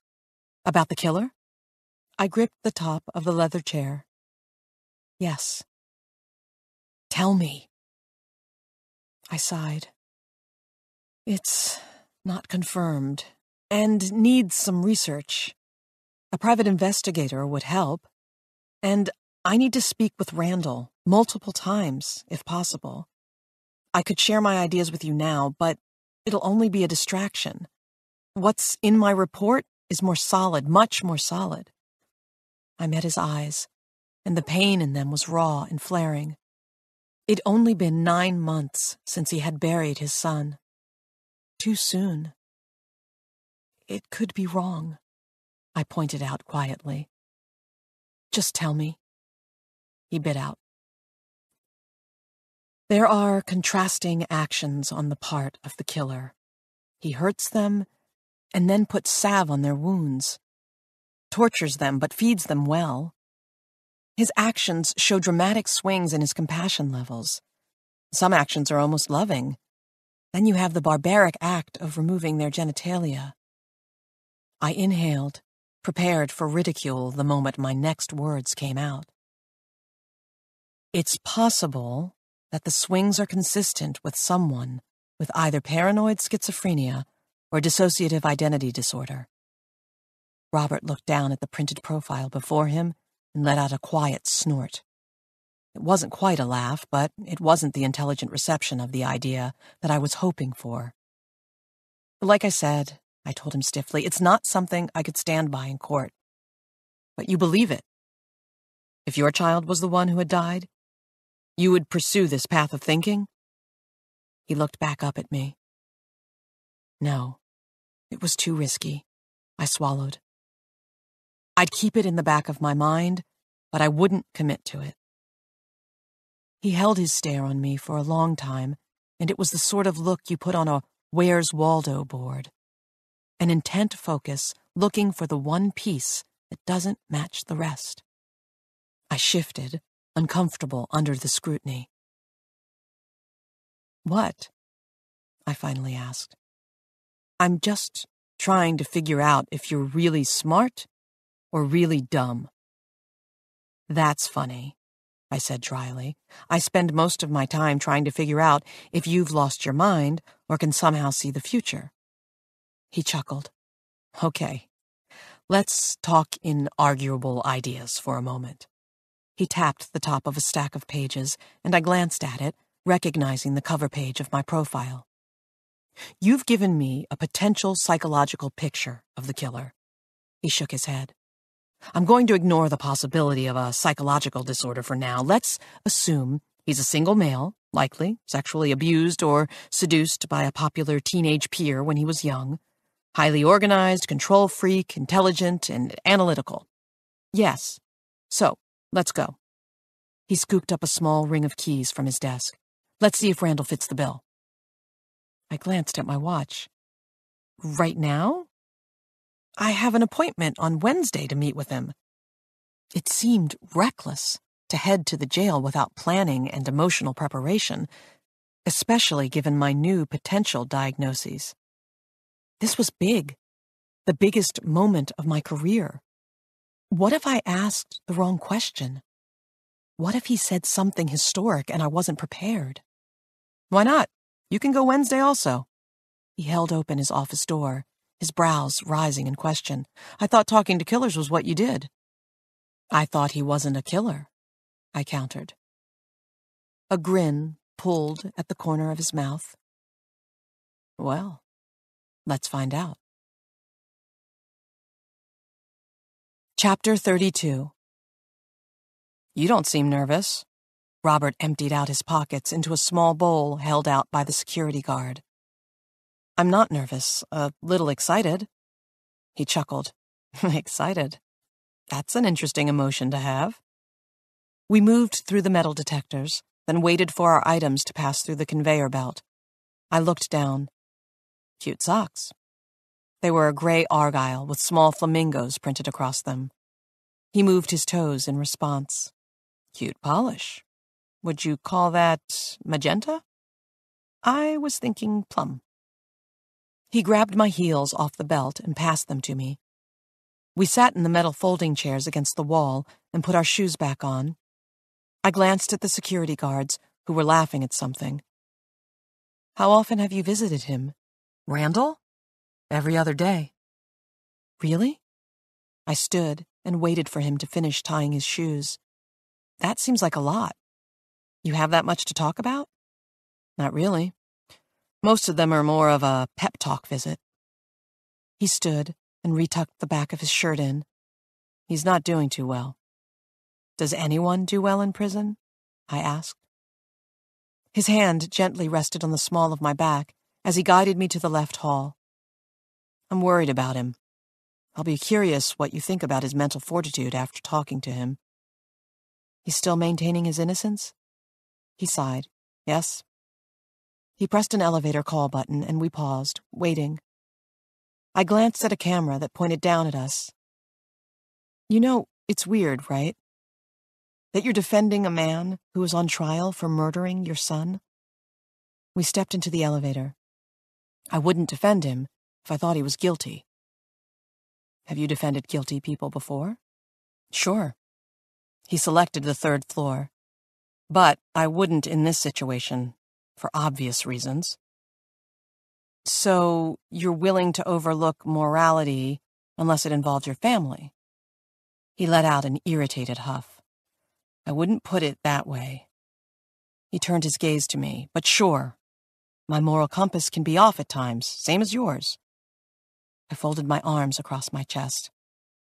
"In what way is mine off?" "Well, I defend the guilty. You protect them." The elevator doors opened, and I waited for him to get out. He didn't. I followed his lead and stayed in place.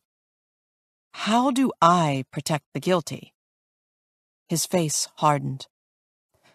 "Pop quiz, Dr. Gwen. What do you do when a patient confesses their secrets to you?" I paused, and the elevator doors closed, isolating us in the small space. "Depends on the secret." He gave an unamused chuckle. "Ah, depends on the secret. Okay, I'll play. Have you ever turned in one of your clients or reported anything that was told to you in a session?"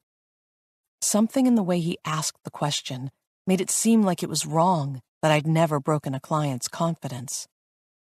"No," I said carefully. "Have any ever confessed to a crime?" I hesitated. Yes, of course they had. That was why a lot of them were clients. To sort out guilt and regret and learn from their pasts and how to prevent future violence from occurring.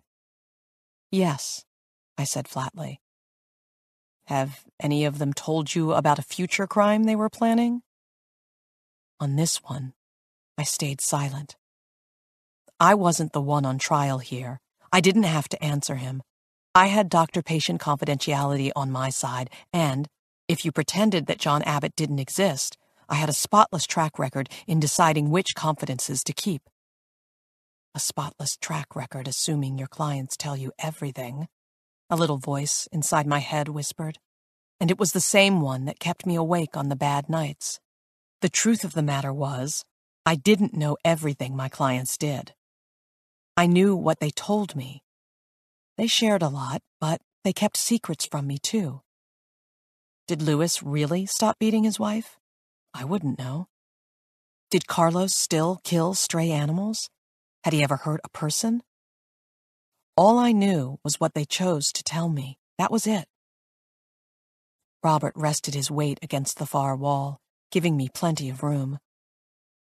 "You got quiet all of a sudden, Doc." I reached out and pressed the 3 button, grateful when the doors immediately opened. Stepping out into the hall, I plowed forward, hoping I was heading in the right direction. "It's this direction," Robert called out. Of course it was. I pulled a tight 180 and forced a breezy smile. "Please, lead the way." He studied me for a moment, then started down the hall. Shaking his head, he mumbled something under his breath. I didn't ask him to speak up. Right then, I didn't really want to know what he had to say. Randall Thompson sat in a folding chair in the center of a glassed-in room. We were led to the adjacent room, and I frowned as the door was shut behind us. "Why aren't we in with him?" I'd done this before, multiple times, and even with violent offenders. I was always in the same room as them. "Safety," Robert said. The guard pulled aside a curtain, and we were exposed to the man through a large window of glass. The older man seemed half asleep, his wrists and ankles both secured by handcuffs, the latter of which were linked through a ring on the floor. "I think we'll be fine." "They aren't worried about us." He scratched the back of his neck. "They're worried about me." "You?" It took a moment to process, then was absurdly obvious. Of course. There was no way they'd allow the parent of a victim in the same room with his alleged killer. "Oh." I let out an awkward laugh. "Well, let me go in with him." "He can hear and see us," Robert said. "You can just press the button, and it'll open up the microphone so you can talk to him." "No." I knocked on the glass window between us and the guard. "I want to be in the room with him." "But—" Robert's comment was cut off by the guard, who opened the door. "Everything okay?" "I'd like to meet with Mr. Thompson in his meeting room." I pulled out my credentials. "I'm on the approved list." The guard glanced from me to Robert. "Just you?" "Yes." Robert stayed silent, but I could feel the irritation radiating from him. The guard shrugged. "Okay."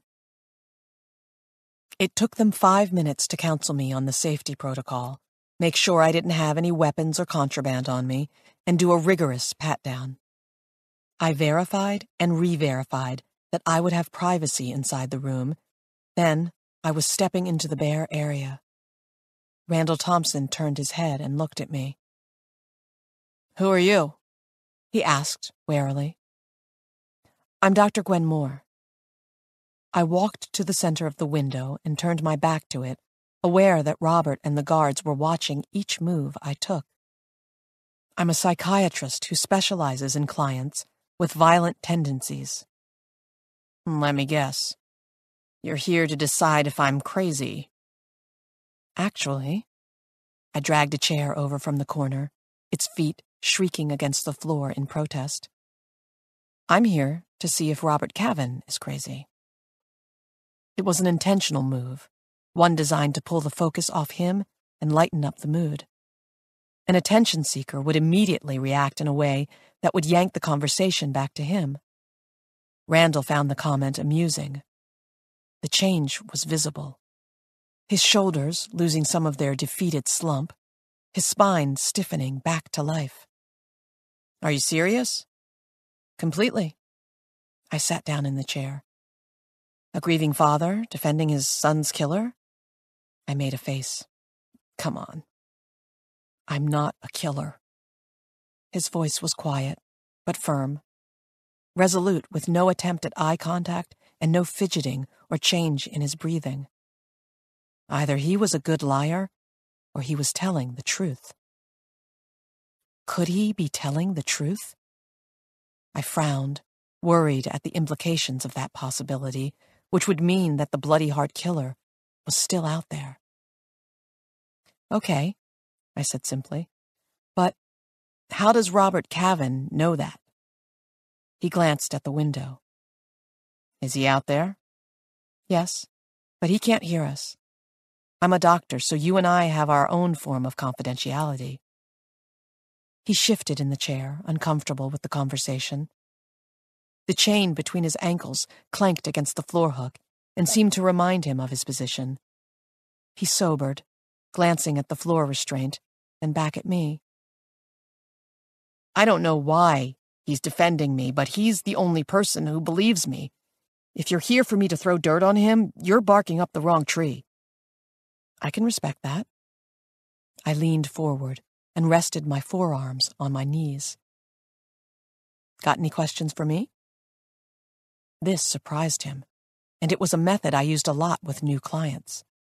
They were always so on guard, so used to defending and protecting themselves, that they normally jumped on the chance to ask me something. And no matter what they asked, I was honest with them. You couldn't earn trust without giving it. Is that why you're really here? To ask me about him?" He nodded to the window, and Robert was probably beside himself, trying to figure out what we were talking about. I tucked a loose piece of hair back into my bun. "I was brought on your legal team to write a psychological profile. Not on you, but to give my impression of what type of person the Bloody Heart Killer is." His nails were bitten to the quick, dried blood around the outside of one cuticle. His beard was overgrown and unkempt, his eyebrows bushy instead of tamed. The overgrown beard could be a product of his time in prison, but the bitten nails were a sign of poor self-control. The eyebrows were indicative of long-term physical negligence. Neither matched the BH killer, though poor personal hygiene was one of the symptoms of paranoid schizophrenia. So were slow movements, and if Randall Thompson moved less, he'd be asleep. I cleared my throat. "I created a psychological profile and need to compare you to that profile and see if it's a match. That's why I'm here and why I was hired by Robert, who, by the way, seems convinced of your innocence." I stared at him until he lifted his eyes and met mine. "How'd he end up as your attorney?" "He showed up shortly after I was arrested and offered to represent me." He cleared his throat. "I'm not exactly in a position to be choosy." No, he wasn't.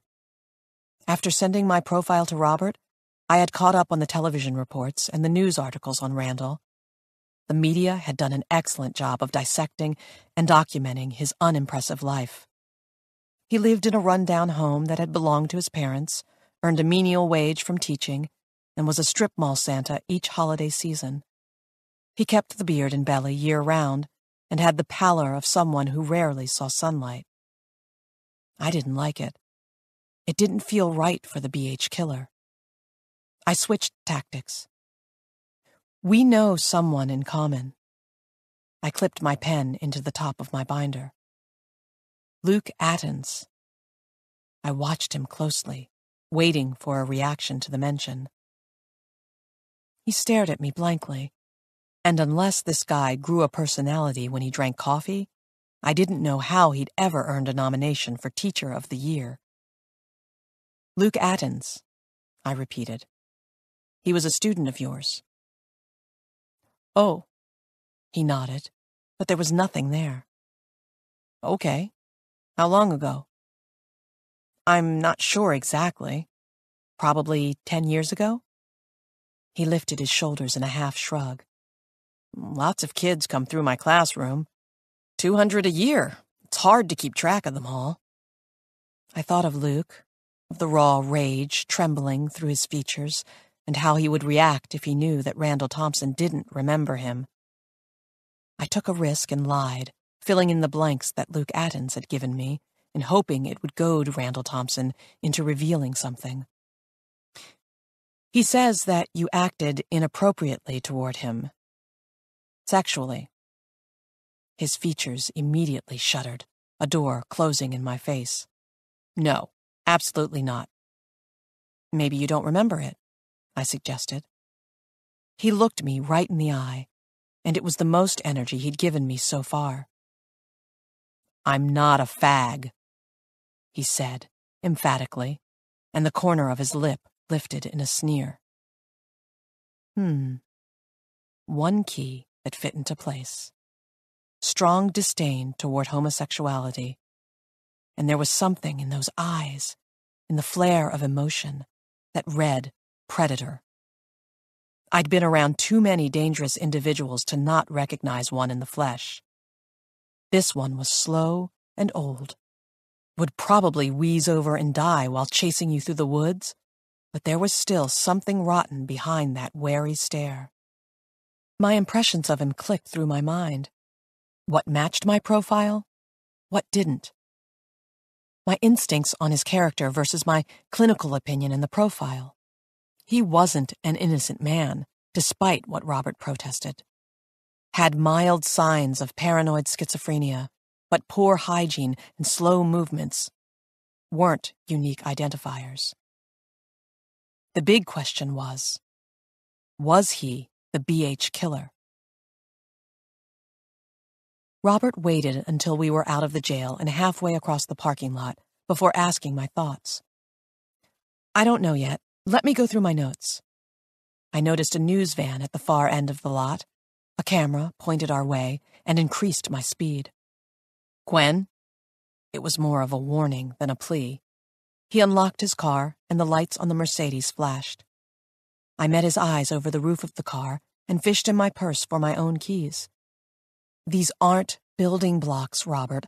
I can't just tell you if a round peg fits in a hole. I need to absorb everything he said. Fine, let's talk later tonight, drinks at my house.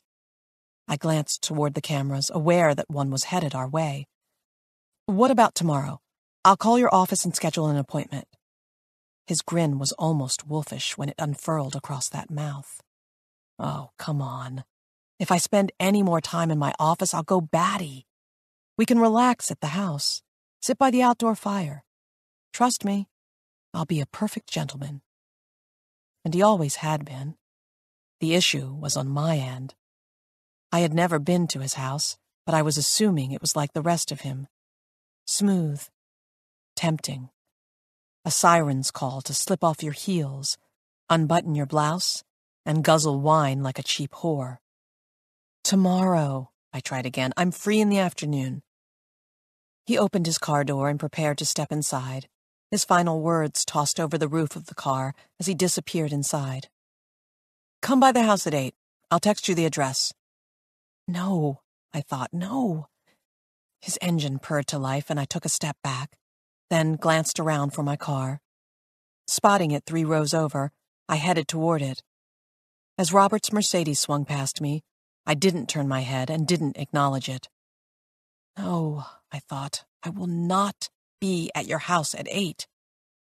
I needed a desk between us, papers and folders and staples and desk lamps, a receptionist in the background, order applied to the chaos. The stance sounded good, but I was already picking out lingerie and shaving my legs, my body humming in anticipation of what the night might bring. I stepped into the warmth of my car and unlocked the roof, needing as much fresh air as I could get. I had a bigger problem than my libido, and that was that both men inside that jail, Robert and Randall, had been lying to me. I would face one of them again in a courtroom, and the other in just a few hours in his home. Both were lying, but were both of them dangerous? Chapter 33. Nita flipped through a catalog of patio furniture at the kitchen counter. Beside her, Beth, their chef, started the mixer on a large batch of brownies. Would you like me to turn off the television, Mrs. Harden? Nita glanced at the screen that hung above the stainless double ovens. The news had moved off their discussion of restaurant regulations and was now showing an aerial view of the jail where Randall Thompson was being kept. No, it's okay. She set down the catalog and watched as the camera showed a close-up of the jail's sign. Was this the moment that they would share the update on Scott? Ever since he'd changed his story and admitted he'd lied, she'd been tense, waiting for the media to sniff out the news and explode into action. It hadn't happened yet, but it would. Any minute, any day, the story would break, and they would become instant villains. Accused of obstructing justice, lying. Scott's hero status would immediately be stripped, his reputation forever tarnished. The newscaster spoke. Randall Thompson's legal defense team has grown to include Dr. Gwen Moore, a psychiatrist who specializes in criminal behavior. The camera zoomed in on the entry doors where Randall's attorney ushered out a tall brunette in a black suit. Nita's stomach instinctively rolled at the sight of Robert Kavin. When Scott had first gone missing, Kavin had been one of the first to reach out. It had been nice speaking to someone who had gone through the same thing she and her husband had, someone who could truly understand the horrible roller coaster of emotions involved in losing a son and being helpless to find him. But he'd been a snake, one with a handsome smile and a sharp knife hidden behind his back. As soon as Scott had identified the killer, he had re-emerged, offering free legal services to Randall Thompson and building a case to discredit Scott. George's theory was that Robert Kavin was bitter, that Scott had lived and his son had died.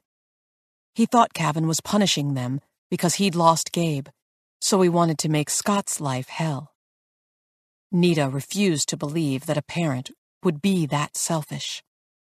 Even in her darkest moments, she had never wished ill on a child. Even the BH killer's own, if he had one. Randall Thompson did not.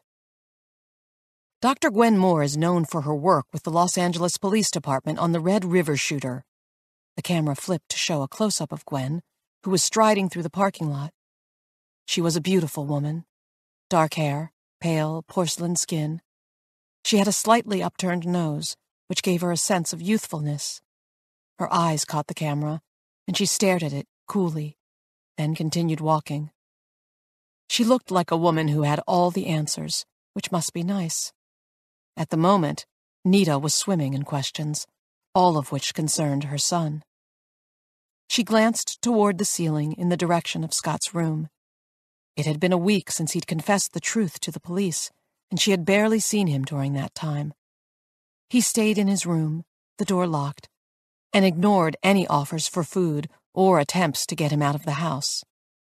Their interior security cameras had caught him sneaking downstairs in the middle of the night to eat, then quickly retreating back to his room. Maybe she should get him to a doctor. This was probably PTSD. There were programs they could get him into, mental exercises that would help his emotional fortitude. And protection dogs. Huge, intimidating creatures that could crawl in car windows and keep his fears of attack at bay. She had already found one in Germany, which could be here within 2 weeks. Attack dogs and counseling sessions. Was that what her parenting options had come to? Earlier this morning, she had researched obstruction of justice laws and criminal attorneys in case the LAPD pressed charges against Scott. And last night, she had logged into their cell phone billing system and looked at his call and text activity. She didn't recognize herself, spying on her son, tracking his movements, monitoring his calls, watching him on their home security cams. 6 months ago, her concerns would have been centered on drugs and girls. Now she was afraid of losing him mentally, physically, and emotionally. When faced with those possibilities, she had to break boundaries and invade his privacy. She wouldn't apologize for that, even if he hated her for it one day. She climbed off the stool. I'm going to head upstairs, see if I can get Scott to eat something. Beth set down a spoon and moved to the oven. Wait, I'll prepare a plate for him.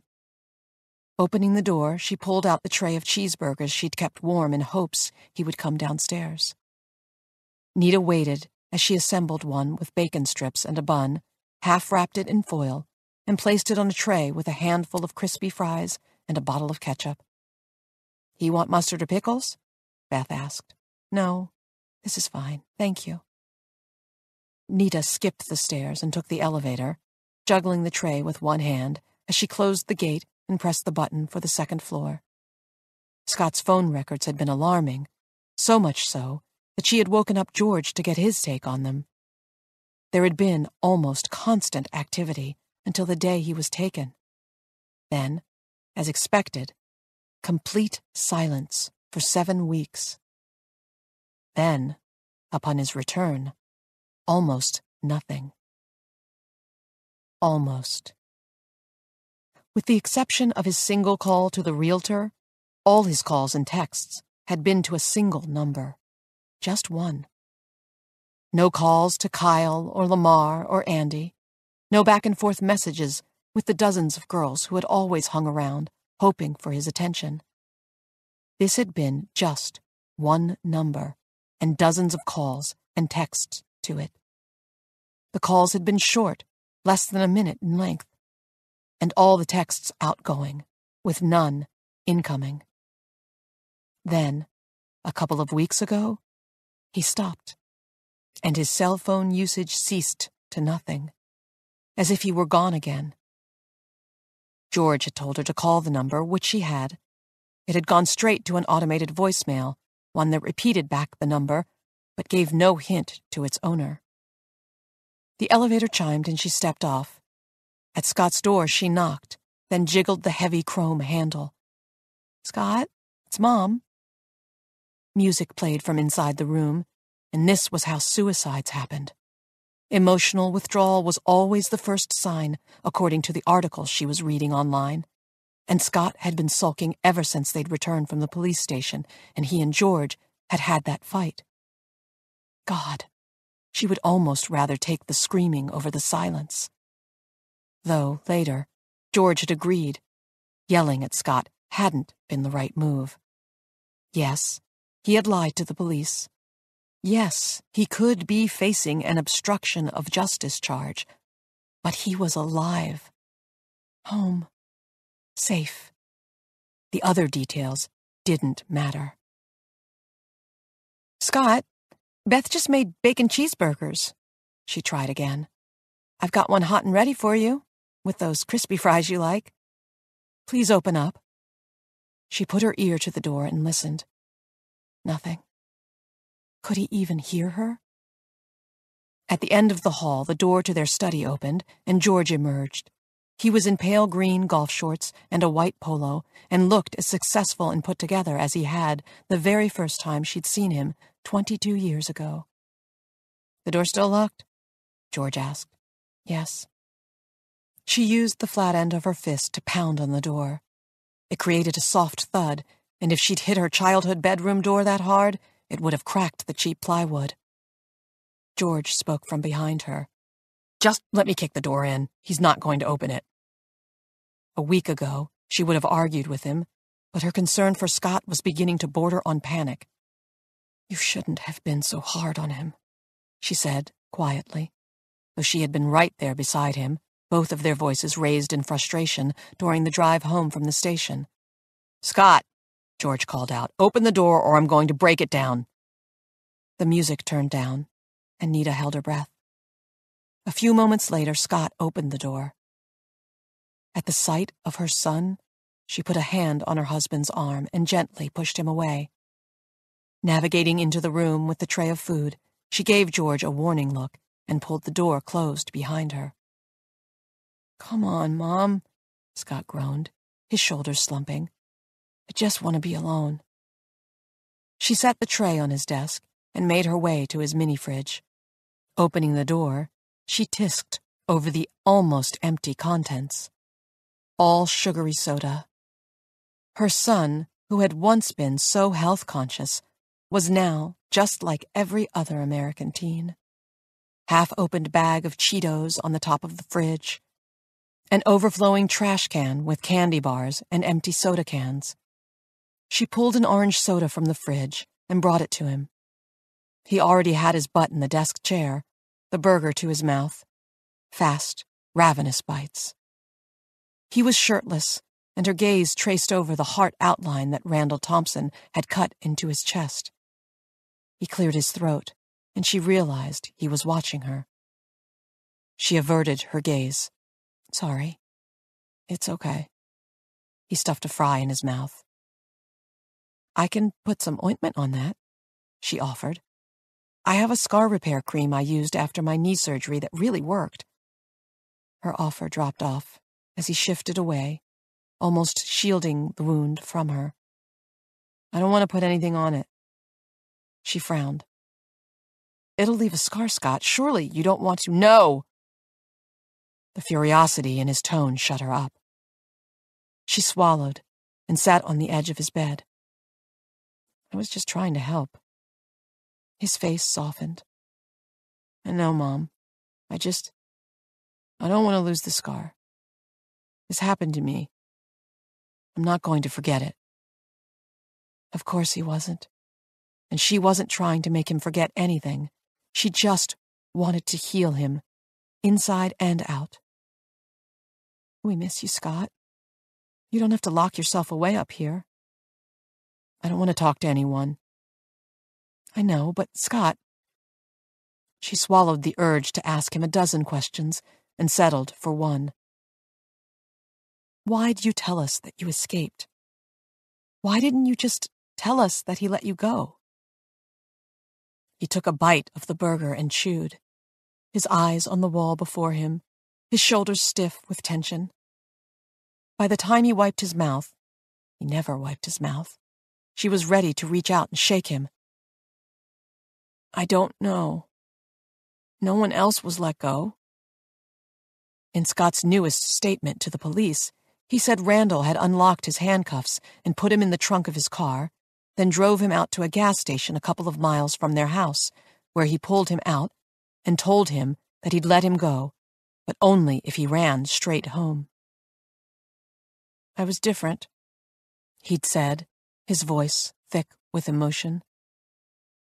Special. It's why I was set free. Special. Something about the way Scott said it had unnerved Nita.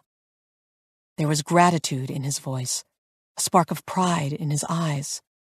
Even now he placed his hand on his chest, almost as if to protect the wound. So, you thought we wouldn't believe you? That's why you lied? He swallowed the bite he was chewing and reached for the soda. Yeah. Her motherly intuition flared, as it had been doing since the moment he got home. He was lying. Had the first time, and still was. The conflicting evidence, previously dismissed by her, was starting to stack up. Just this morning, the attorney reminded them that they hadn't found any of his DNA in Mr. Thompson's truck. Her patience snapped. Scott, look at me.